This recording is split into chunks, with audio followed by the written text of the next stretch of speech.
Ganadalita Shri Vishakanvitam Scha Hariyom Tat Sat. We were reading the Shoka Shatana, of Srila Bhaktivinoda Thakur, 13 prayers. I think we read 5 of them. These prayers are a retelling of the pastime of Srivas Thakur's son dying during one of the nocturnal kirtans of Mahaprabhu.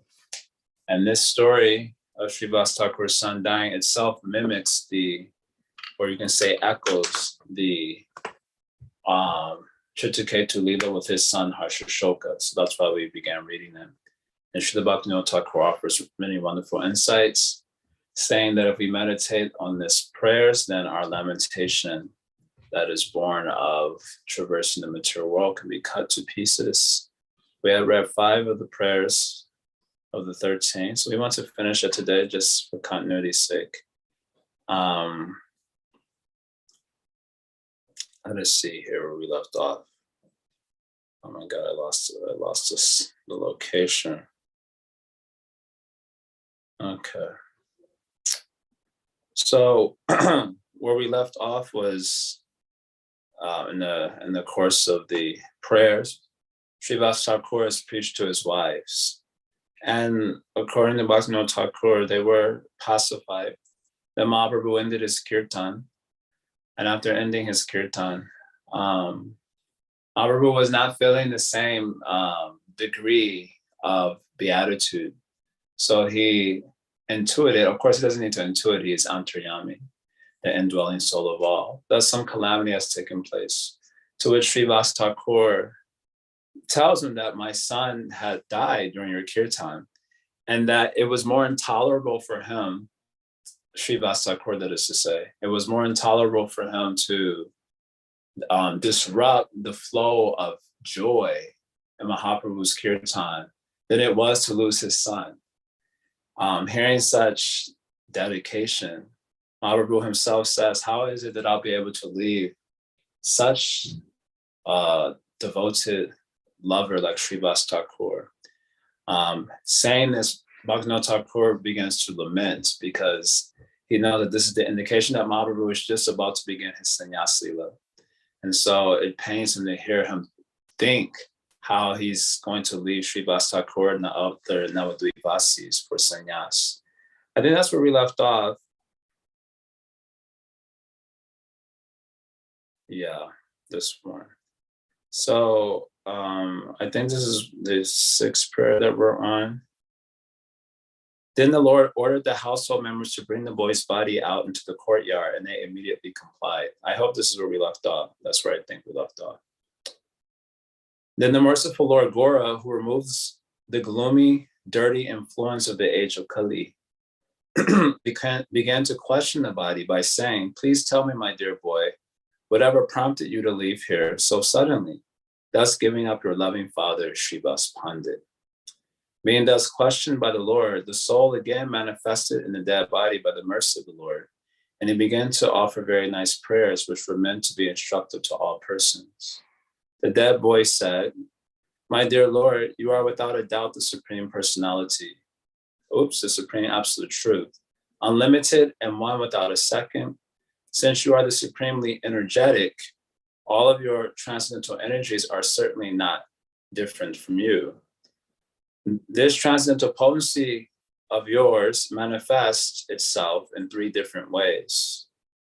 And it assists in the performance of your eternal pastimes in different ways, according to your own sweet will. The original form of the cognizant potency, Chit Shakti, is manifesting your eternal pastimes in the spiritual world. And just to give you pleasure, it becomes the pleasure-giving potency known as Hladini.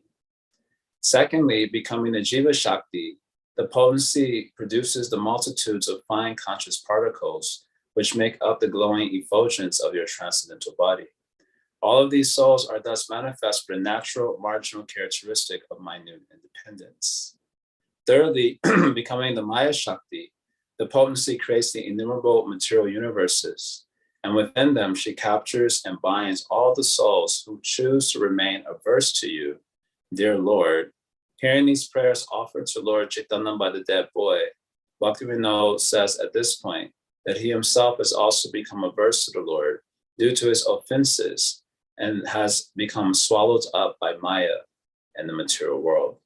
That ends this particular prayer. So in this prayer, the boy is giving the basic tattva siddhanta.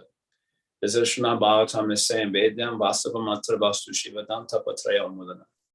That in this Bhagavatam, Atra, the Vasava Vastu, the eternally existent reality is to be known. So that eternally existent reality, of course, is called Advaya Gyan Tattva, also referred to as Brahman, Paramatma, or Bhagavan, according to the degree of realization of the jiva. And that reality is endowed with Shakti. So the apart or non-different from that Vasava Vastu, that is the very ground of being, are all the Shaktis, which are also eternally existent, such as the Chit Shakti, the Jiva Shakti, and the Achit Shakti. So this is what the boy is saying. And by knowing this tattva, then one can become free from the bondage of anartha. Just as Srimad Bhagavatam is saying, Yasya Vaishuryamanana Krishna Parama Purushe. Bhakta Rutpadite Pungsan Shokamoha Bhayapa. Just by hearing the Srimad Bhagavatam, which is about Krishna, the Parama Purusha. And about Krishna means about Krishna and his multifarious Shaktis.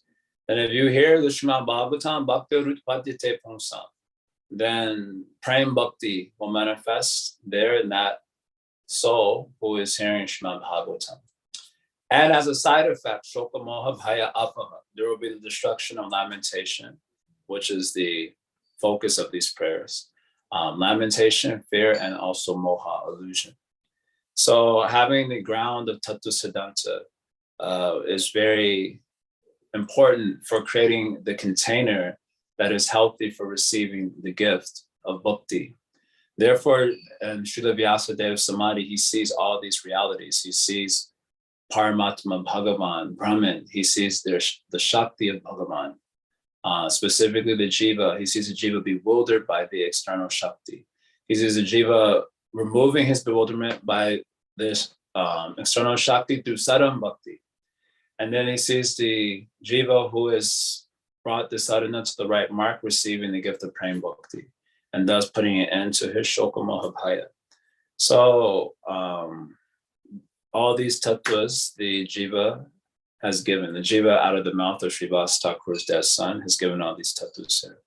Bhaktivinoda Thakur has mentioned here that due to the Maya Shakti, the Jivas who are averse to the Lord become swallowed up by Maya. All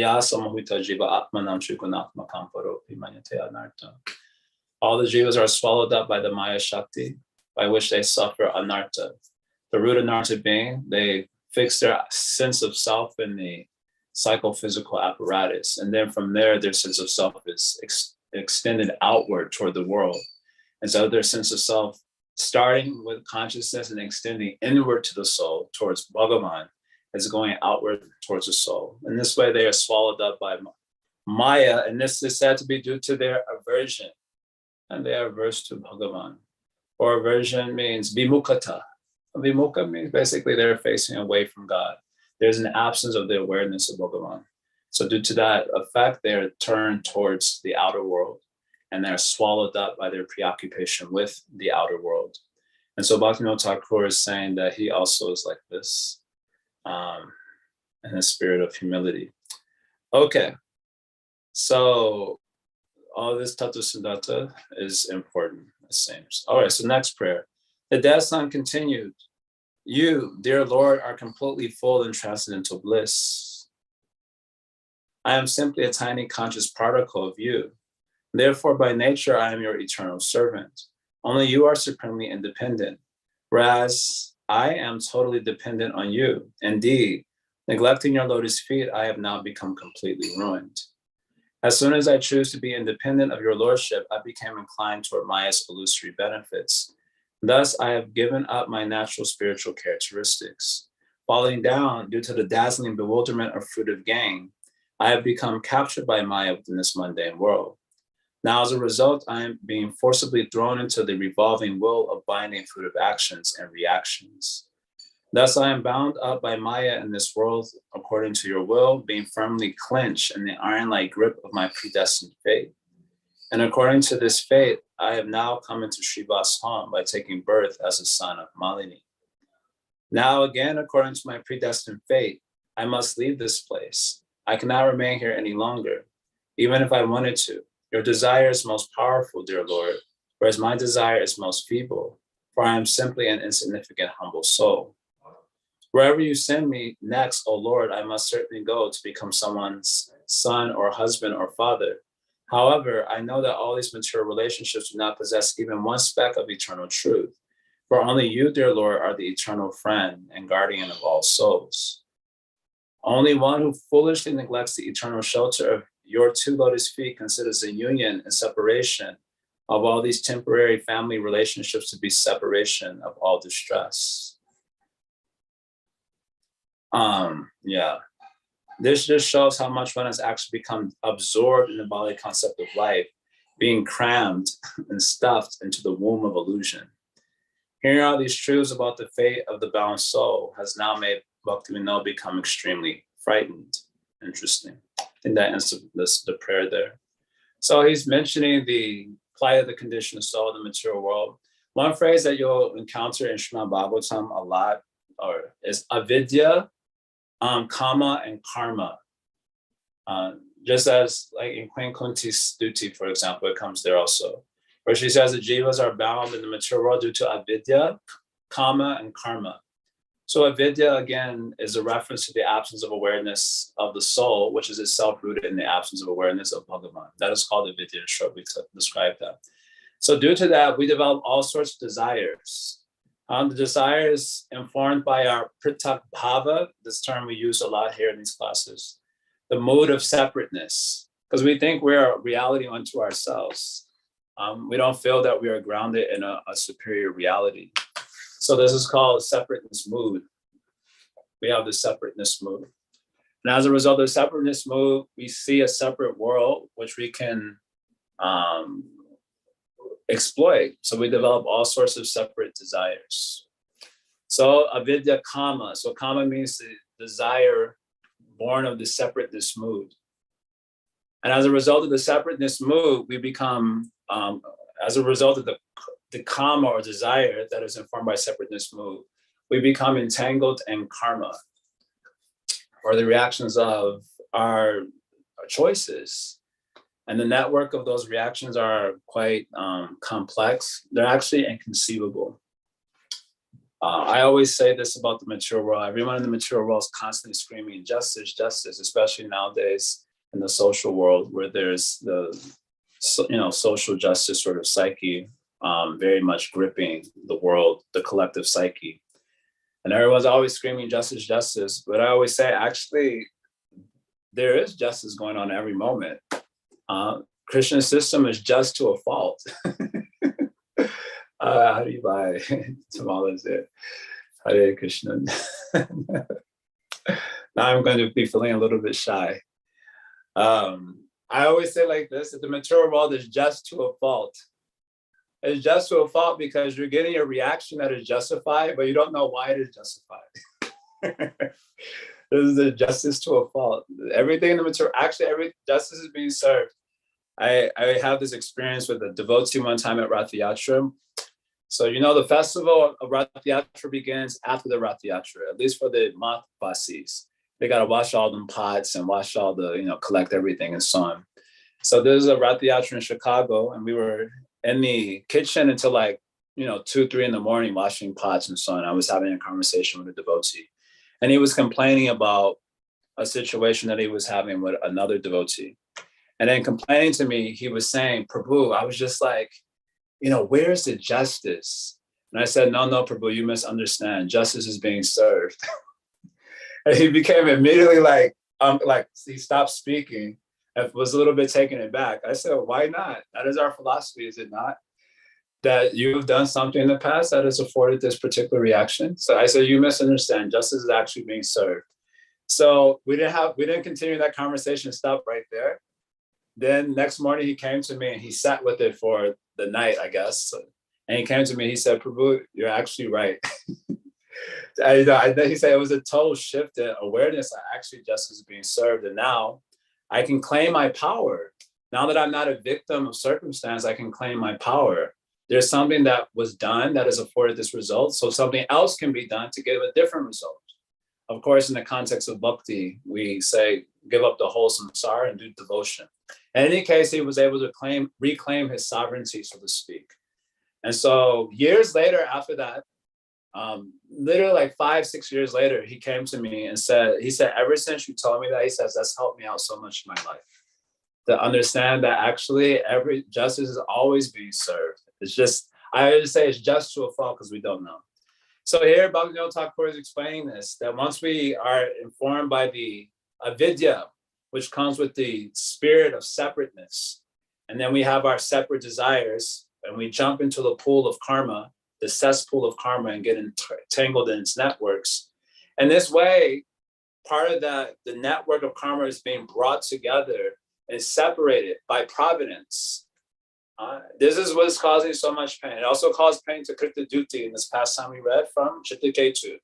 The gopis also, they're praying like this, the Viraha Gita. You know, Viraha Gita is when Akrura is taking Krishna out of Vrindavan. So the gopis are finally getting a chance to, not getting a chance, I should say. Normally the gopis are very, they don't show their love in public. Their love is hidden love. But now in utter desperation, seeing that Krishna is being taken out of Vrindavan, immediately they make a protest, thus demonstrating the extent of their actual love for Krishna in the public arena, so to speak. And they're also, they pray like this, Aho vidhatas. They're lamenting and they're cursing providence, Aho vidhatas, tavanakuchidhaya. They're saying, providence, you have no mercy. You are merciless. Huh? Where is your mercy? So providence says, what fault of it is mine? What fault have I done? Providence may respond in this way. So they say, samyoja maitra pranyanena dehina. You bring embodied souls together, samyoja. You bring them together, the embodied souls, and then you allow them to develop friendship and love for each other. You don't bring them together and then just leave. You bring them together, then they develop friendship and love for each other. Then after developing friendship and love, you separate them. So in this way, they experience great pain because of this. Great pain they experience because of this. In this way, you are just like a childish boy playing with his toys. Just as a childish boy brings a toy together and then throws them away. Like this, you're like a childish boy. Before they have been able to enjoy their affection to the full extent and enjoy their friendship to the full extent, you're cutting it. And that way they have to experience extreme pain in this material world. So here, Bhaktivinoda Thakur in this stanza, he's also saying the same thing. First of all, there is avidya, pratak bhav is there. Then your desires come for separate enjoyment. Then you jump in the cesspool of karma, and this is the experience. One of the experiences, that you're brought together with someone by providential arrangement, you develop friendship and love, and then you're cut off suddenly. And then so much pain is coming like this. So the soul is lamenting, or is explaining this tattva actually. He's not even lamenting, he's telling it matter of fact. So this, he said, now I will be brought to some other body by the same providence as I became your son. Now by the same providence, I'll be brought to some other body. I will become the husband. I will become the wife of someone. And this way, all the relationships in this material world do not have a speck of truth. So we were mentioning this throughout our discussions in Chittaketu past time. What is truth and what is untruth? That's not a word, but we're going to go with it. Sat and asat. So Krishna says that that which is true has no absence of being, right? Nasato vidite bhava, na bhava vidite sataha, na abhava. That which is sat has no absence, and that which is asat has no true being. So if something can be taken away, then it is not true in the ultimate sense for Vedantic. It is not true. So the love and relationships that we develop in this world, in that sense, they are not true. Because there can be an absence of that love, an absence of that relationship. For what to speak of death, even in the same life now, people are falling in love and falling out of love. Even with their children. They get over their children, the children get over the parents also. Someone was telling me the other day how one child wanted to sue their parent for, I don't know, something completely ridiculous. I can't even remember, something Kali Yuga, like wanted to sue them because they took birth and they had to experience the sorrow because of taking the birth. And so they wanted to sue the parents. America is wild. You can sue for anything in America. So this is the plight of the conditioned soul, that we're looking for sambandha. We're looking for love, or the way we were putting it the other day, we're looking for an imperishable relationship, which requires an imperishable body. But that we will not find here in the mature world. We will not find the sat sambandha. We will not find the sat, the siddha deha.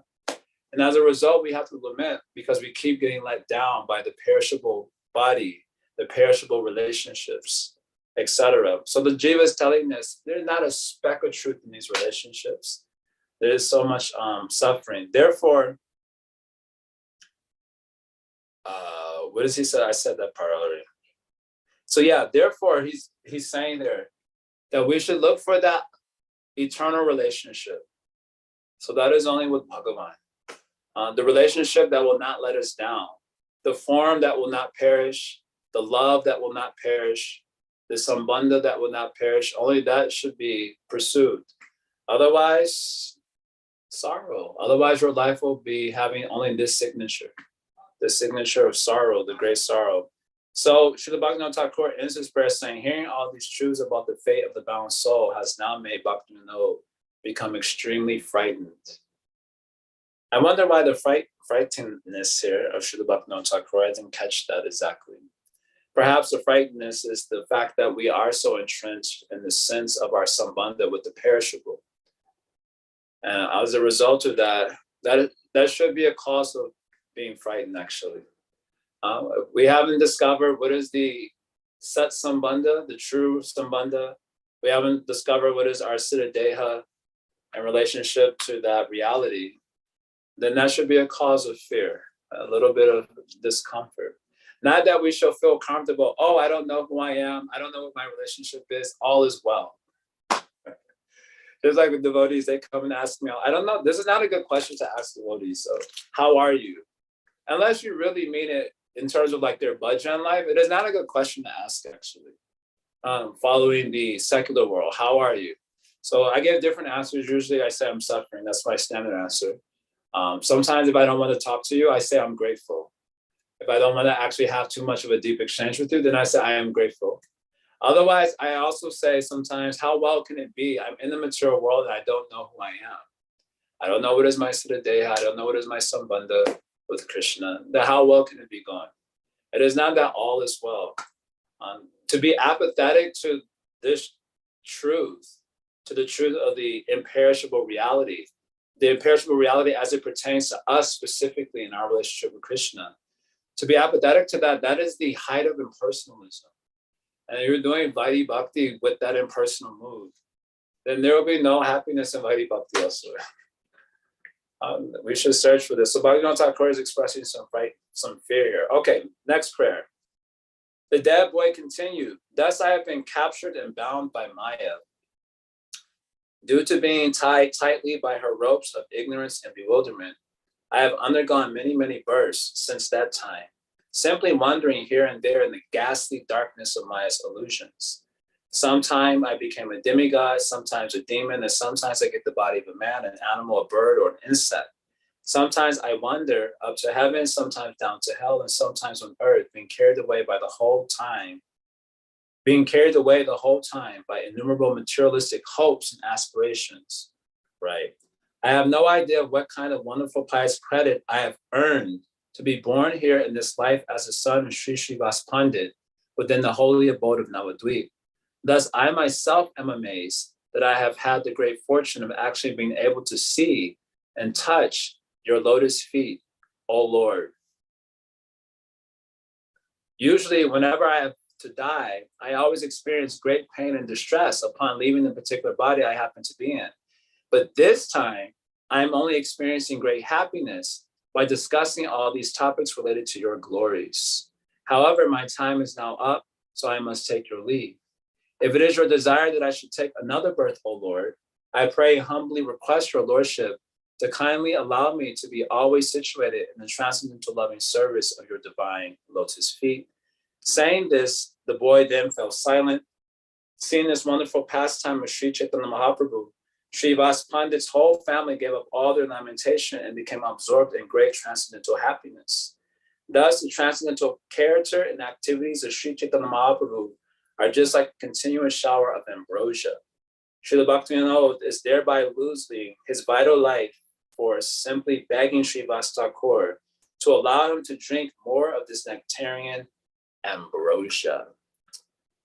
You know the verse very well. Brahmanda Brahmite Konya Bhagyavan Jiva. Guru Krishna Prasadi Pai Bhaktilata. The Jivas, we're wandering all over the cosmos. That's our program.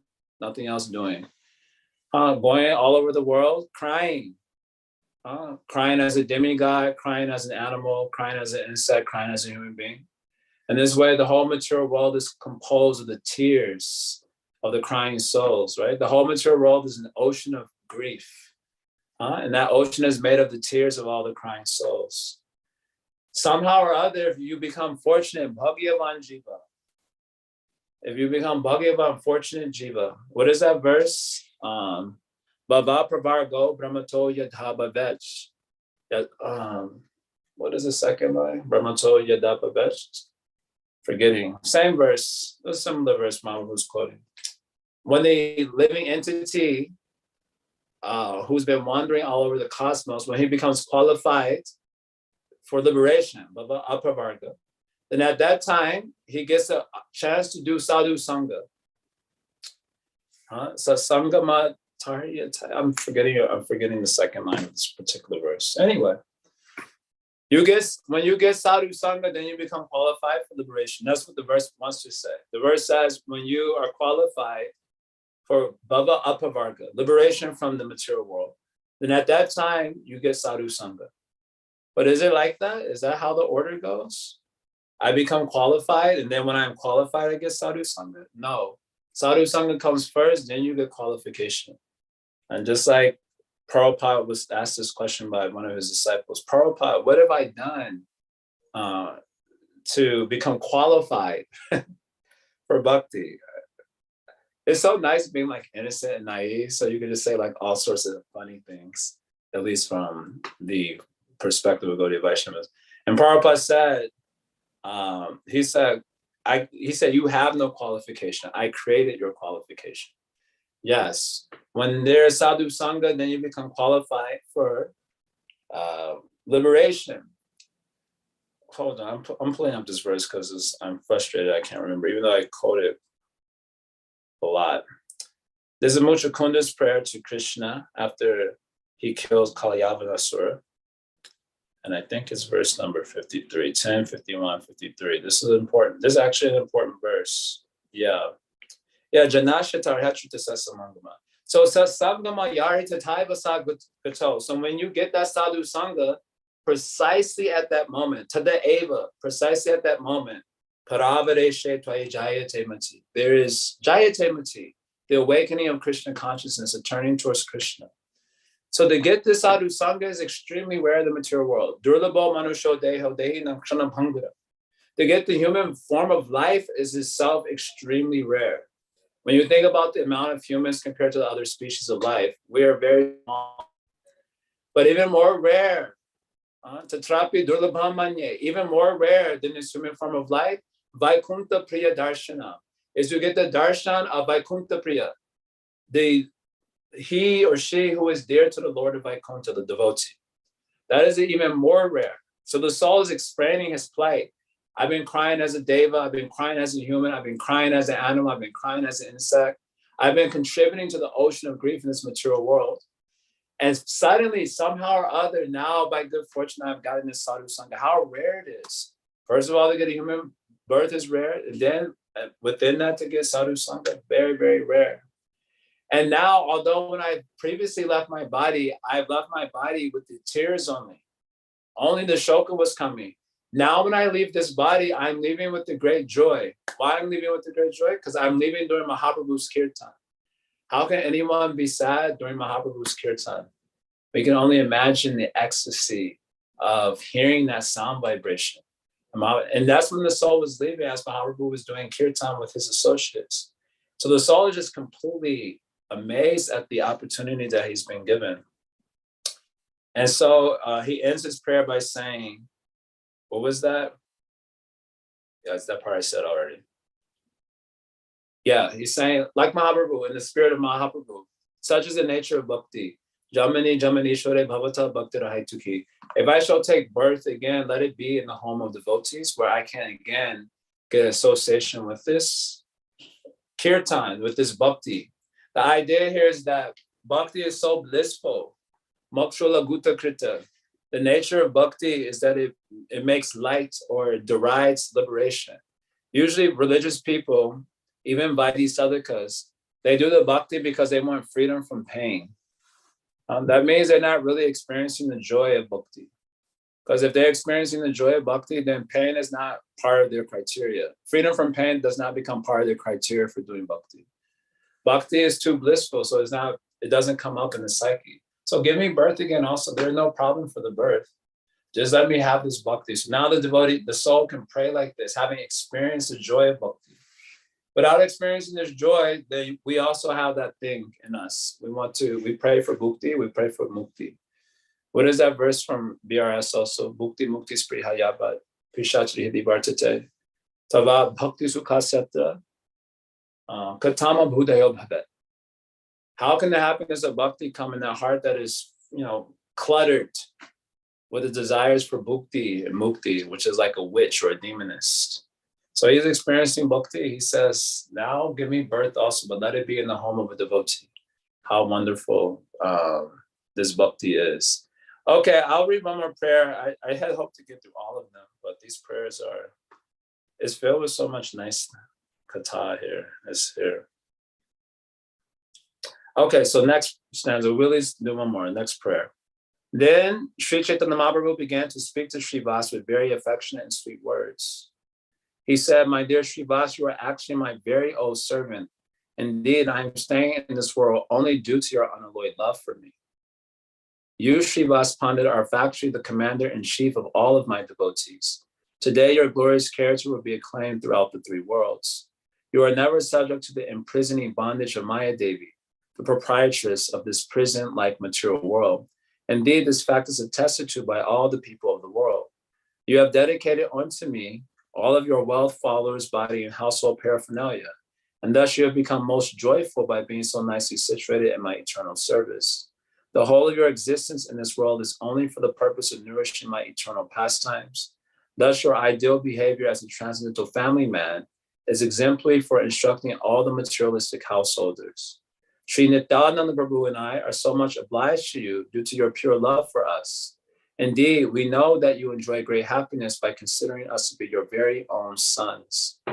We are truly your eternal sons, for we see that you are not at all attached to temporary sons.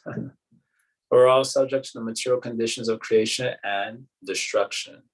Because of your pure devotion, I am eternally indebted to you, and because of your saintly character, you are also quite deserving of my indebtedness.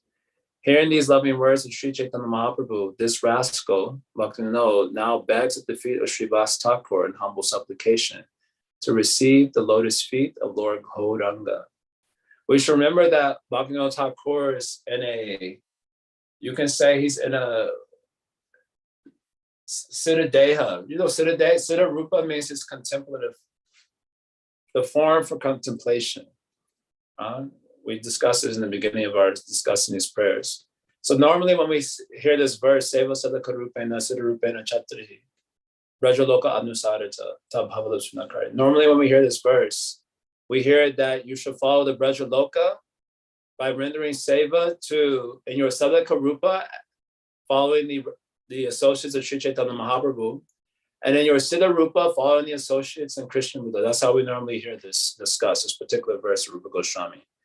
But here, Bhaktivinoda Thakur is doing a meditation of himself as a pure Navadvip Vasi, which is also a Siddha Deha. So two Siddha Dehas are there.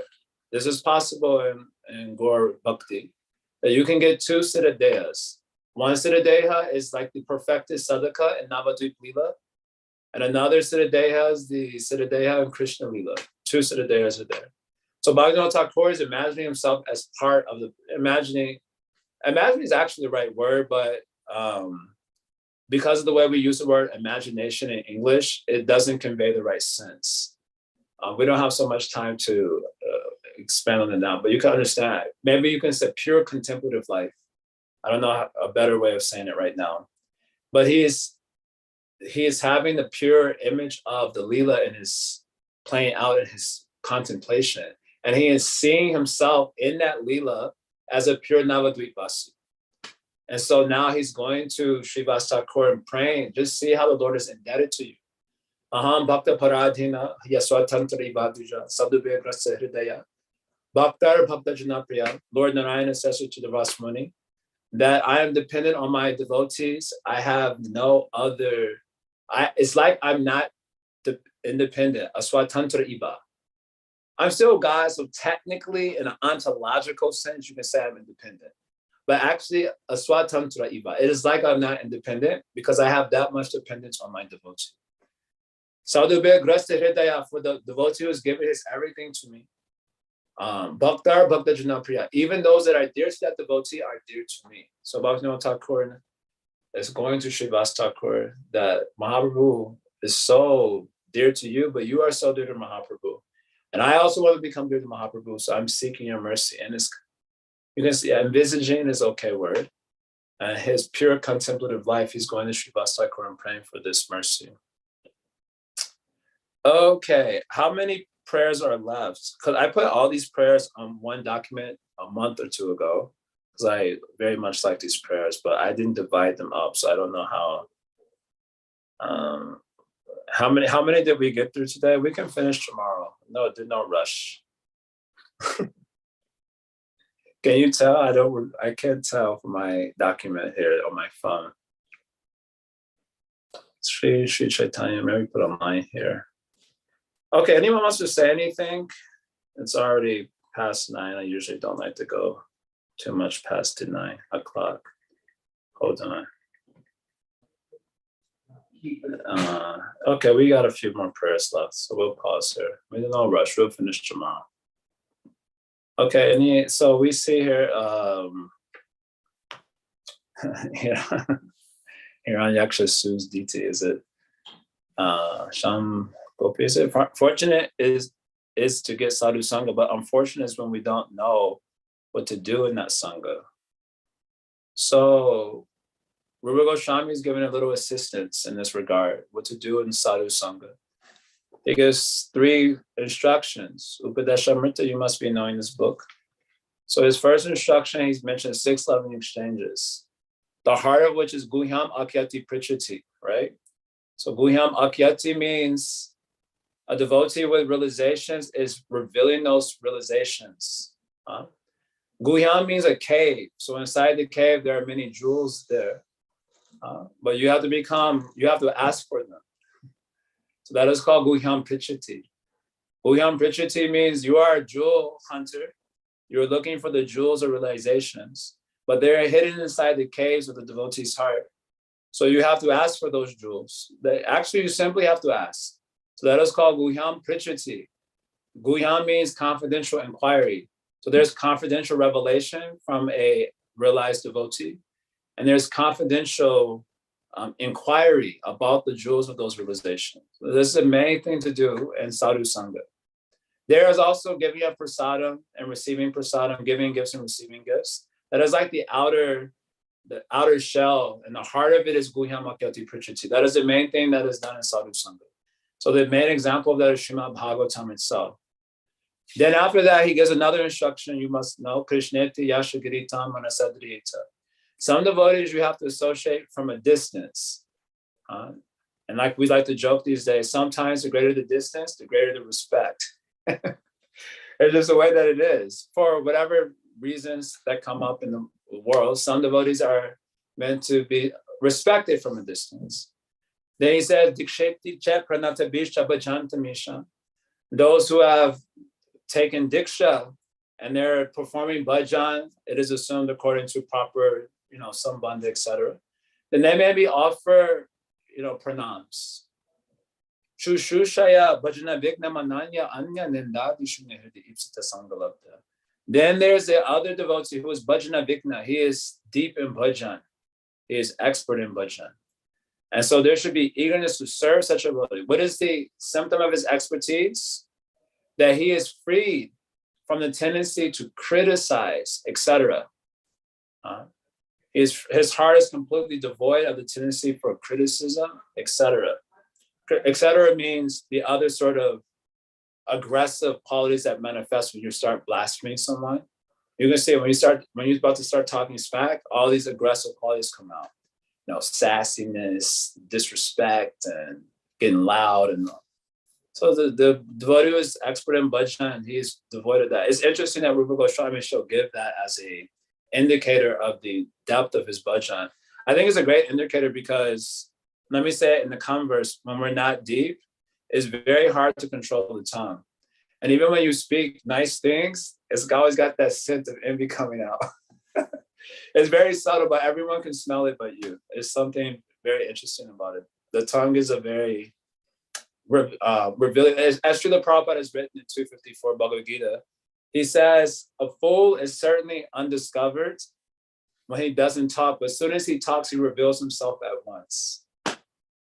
And I would say, even if someone is very articulate, when there is envy, it immediately comes off the tongue. It's something, so it's an indication that Rupa Goswami lends to.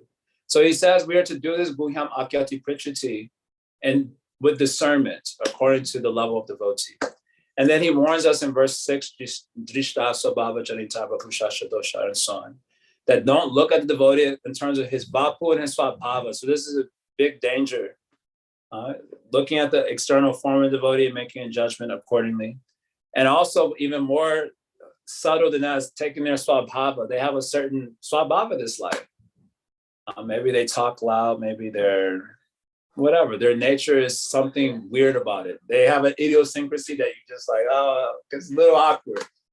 If you make a judgment only according to that and not according to the criteria mentioned in verse 5, then you may make some mistake, commit aparad, and be lost. So in this way, we are told to do sadhu sangha like this. He gives some hint. He gives some hint. Bhuhyama-kati prichati, that is the essence of what we do in sadhu sangha. We are suffering because we are devoid of wealth. We're called as poor, dina, right? Dina means we are impoverished. We are devoid of the wealth, of happiness, bhakti. And the devotees, they have so much wealth in the form of the jewels of realization. Each jewel is like each jewel can catch the light of the absolute truth and then illumine our own soul, so to speak. So we are very poor. So this is the basic thing you want to do when you get sadhu sangha. Get the wealth in the form of the realizations. There's nothing else to be done. Siddhartha giving a gift of a pre-stitched sari to the devotee. Yeah, we could do better in that department too. Okay. Okay, we'll stop. That's the best I can do with that particular question. Recently, a devotee complained about both of us that while we wear pre-made, pre-stitched sari, this complaint went to management and me and Gopi thinking, what's happening? We may not do blasphemy to that level, but it disturbed us how to overcome this. It's pre-stitched sari. I've got to read the whole context. I think Siddhari's got a good suggestion. I mean, it seems like it's a tad bit shade there, but it's a good suggestion also. Hari Sham has a question also. Okay, please speak up. Oh, no, I posted it in the chat earlier. Oh, is it? Yes. Okay. Hari Sham says, recently I met a very highly trained astrologer. He looked at my chart and asked me if I turned to spirituality at exactly the time around when I came to the temple. And I said, yes. He said that was the start of my Jupiter phase, when I would be naturally drawn to spirituality and austerity. And now I'm starting my Venus phase. And so I will acquire material success and will be drawn to fatherhood. I feel a bit helpless by this pendulum. like swinging effect of my karma. Any reflections? Oh, what is the problem? I don't understand the problem. Wherever we are in life, our program is to remember Krishna. So you can remember Krishna as a renunciate or as a grihasta or as a derelict in the street, as a sinner also. Someone was asking me the other day, I was in Toronto, as you all know, for a weekend. And someone was asking, this, these are young kids in the college. So they are very socially preoccupied, with social issues and so on. So they were getting questions like, what is Bhakti's official stance on LGBT? And what is Bhakti's official stance on, racism and this thing? And I said, Bhakti's official stance is Bhakti for everyone. That is our official stance. If you're LGBT, you also chant Hare Krishna. If you are a racist, you also chant Hare Krishna. If you're anti-racist, you also chant Hare Krishna. If you are a Devata, like Indra, for you also Hare Krishna. And if you are Vitrasur, for you also Hare Krishna for everyone. Krishna is, after all, the shelter of all of life. And so no one is excluded. No one can be more inclusive than Bhagavan himself. So, and anyway, in the course of the conversation with these persons, who was I talking to? I think Radha Jivan. So he was hearing from one devotee. He was making fun of the householders. And, well, kind of not making fun, but he was saying that, everywhere in Prabhupada's books, it is mentioned that, if you could stay brahmachari, stay brahmachari, like stay in the renounced position that is best. And so I was telling Radha Jivan, well, I said, that makes it seem like brahmacharya is the means to the end of bhakti. But brahmacharya is not the means. Nowhere is mentioned in Rupa Goswami's teachings, Goswamis, that brahmacharya is the means to the end of bhakti. Nor is grihasta, nor is vanapras, nor is sannyas. The means is bhakti and the end is bhakti. Bhaktya sandratya bhaktya. So no matter what our condition in life, it is that bhakti that is our concern. So when I got my chart done, so I didn't get it done, but Dado Dharmaj had it done for me before I started traveling with him. He wanted to see if I would be a good person to travel with. So he had my chart done by an astrologer he goes to. And during that time, I forgot what I was doing this. Anyway, during that time, I was just amazed at how, I'm kind of under control of nature. And it was so humbling to see how the lack of control, the false ego is all about control. Control means conforming the world according to our desire. But to have the realization that you're not in control, to be honest with you, is quite liberating. Once you can really step into that, and then stepping into that realization, the next step is to surrender to God. So yesterday I was joking about that. So I was at the Toronto airport. It's terrible. And the lines were so long and so slow because so many planes were getting canceled. It was very complicated. So we were all just it was out of our control. You can see people not being able to come to terms with the suffering that comes from not being in control, that they just started lashing out on everyone around them, particularly the TSA workers, thus adding to the horrible experience that was already underway. So, but then, I was also getting at first frustrated, like, oh man, this line is so slow, and what if I miss my plane? Then I was like, anyway, I'm not in the control. What can be done? And then from there, the next step is to pull out the bead bag, chant Hare Krishna. So yes, maybe you're under the force of daiva. Of course, if you want to speak in a technical sense, devotees, they don't have daiva. They're under the control of God. Okay, so God has put you in this position now. First, he put you in a position in Jupiter phase where you were inclined towards spiritual life austerity. Now God has placed you in this position to be inclined towards fatherhood. What's wrong with that? After all, we need to make devotees somehow or other. There's also a way to make devotees. And in previous religions, that's how they made devotees. In Islam, they're keeping it up. They don't even need to do jihad anymore. They're just having children and outpopulating the whole European landmass just by having the children. That is also a very good way of making the devotees. So now God has placed me in this position to do seva. What is the problem?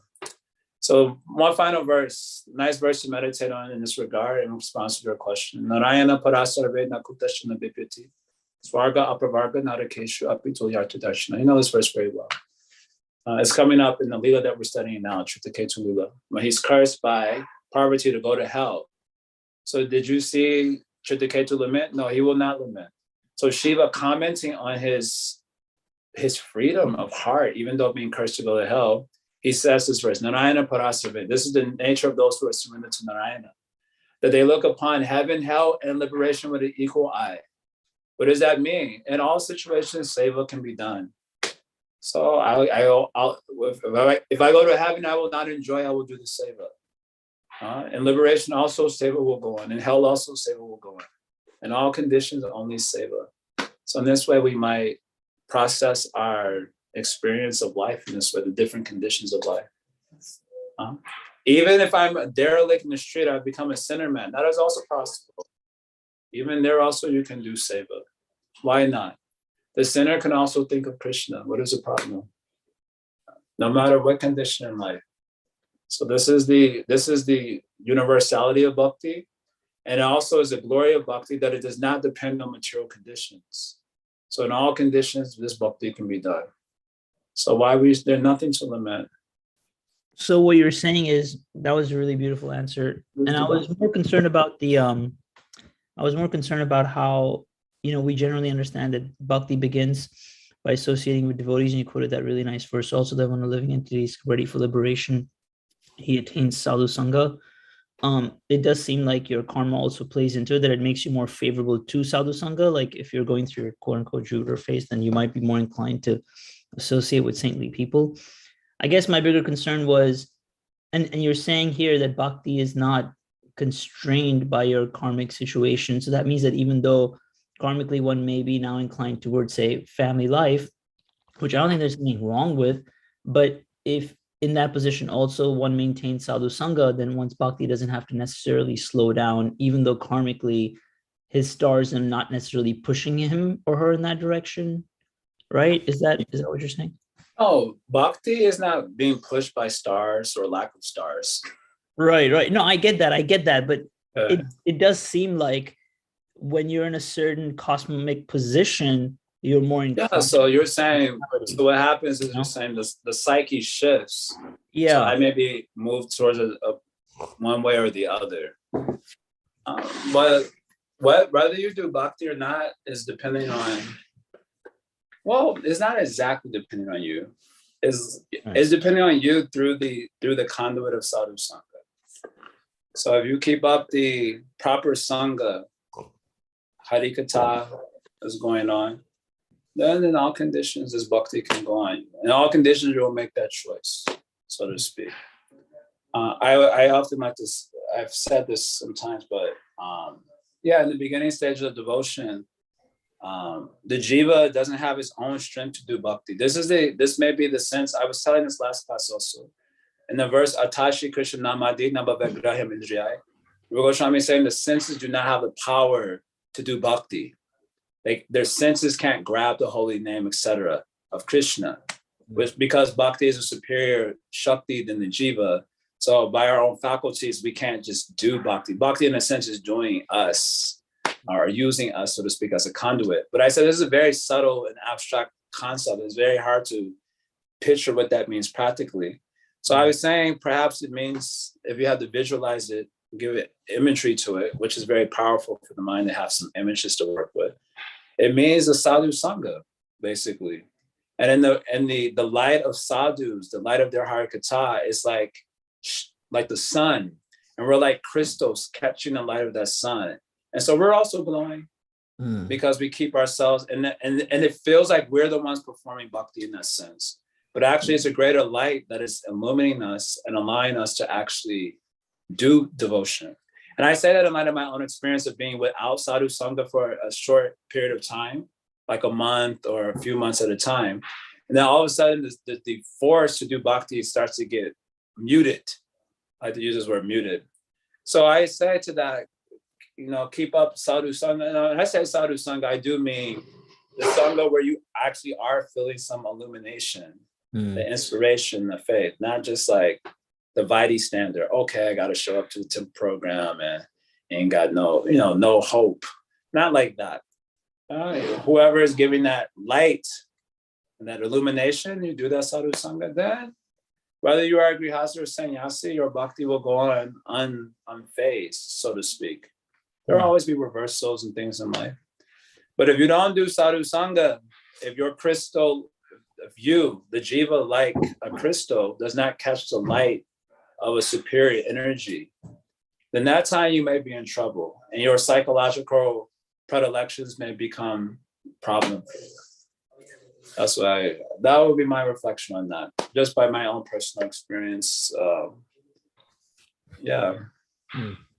There's all hope. Like Prabhupada writes in 4911, those who thinking that they can do bhakti without sadhu sangha, they're living in a great hallucination. And then he says something that's very interesting, that he says their activities do not look distinct from karma. Which was like, whoa, are you saying about our bhakti? Like, I can't catch if Prabhupada meant that about even our devotional service or not. He said they do not become indistinct from karma. So that would be that's the best I could do for right now. Thank you. I don't know, maybe Tamal's got something. He's always got wonderful insights. Tamal's still floating around in the area. He's coming in 1 second. I think that's what Mataji said. Okay. No, I just went to the bathroom for a second, so I missed what you're talking about. I just heard you say that it becomes like not distinct from karma, but I don't know the context that you're talking about. We were just talking about the point that Atashi Krishna Namadi verse, the senses cannot capture the name of Krishna, etc., because of being ontologically superior to the soul. And so I was saying, therefore, in an abstract theological sense, the jiva can't do bhakti, but rather he's a conduit of devotion.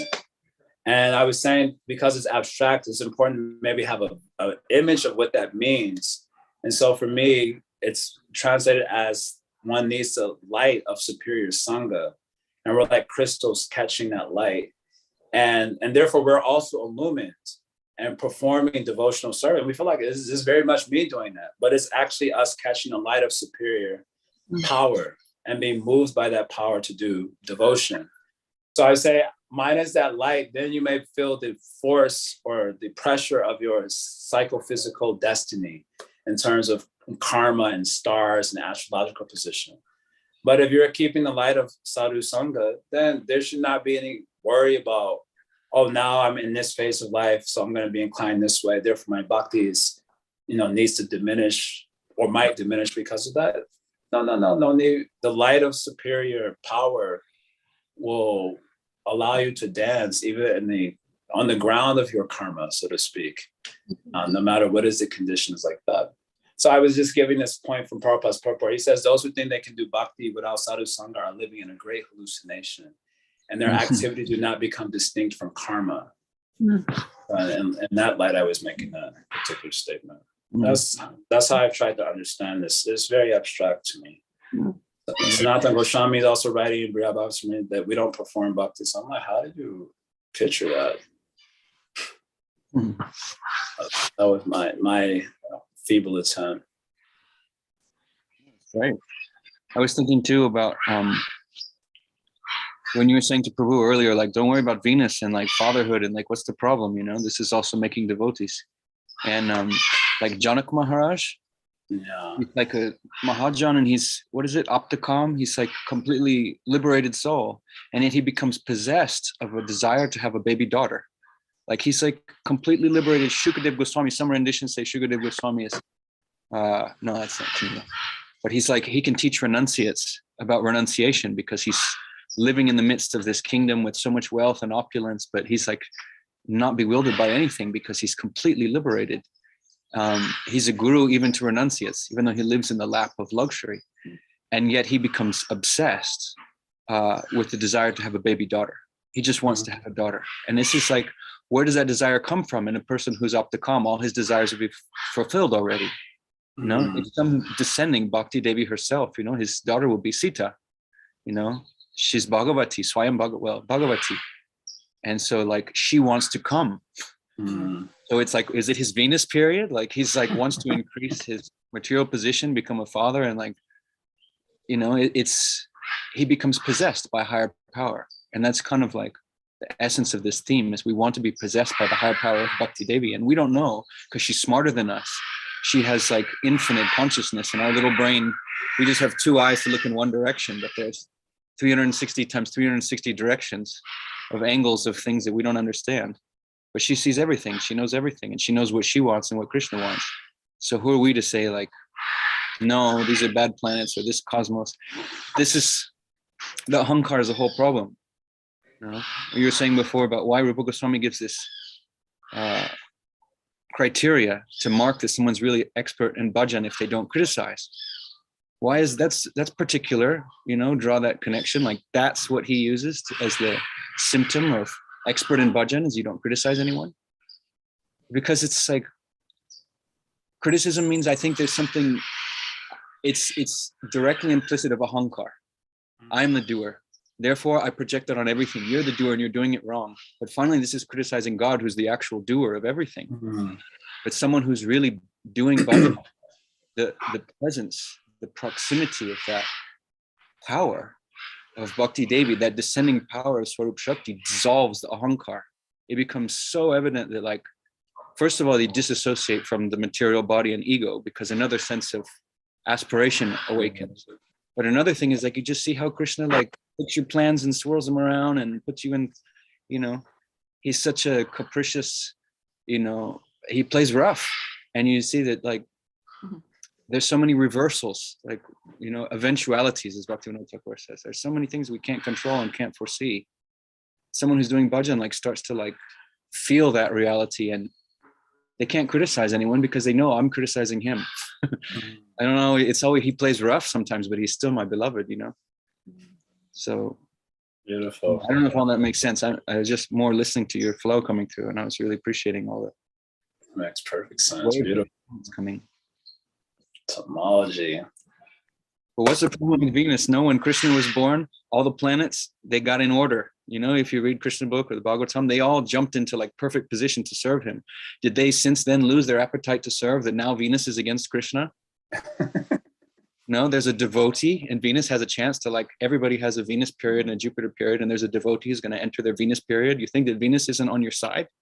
No, Venus isn't bringing bhakti, but Venus is like down to plug in, you know, plug me in. Don't get in my, don't deny me.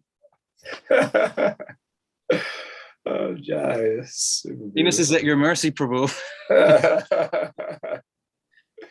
Oh, wow. Beautiful twist. All right, fam, it's 9:35. We'll pause here for today. We'll finish up tomorrow. Thank y'all so much for me tomorrow. Thank y'all for being my continued guardian angels, engaging me in a little bit of Harikatha. Om Tat Sat. Thanks a lot. Radhe Shyam. Thank you, Prabhu. Hare Krishna, Prabhu. Hare Hare Krishna.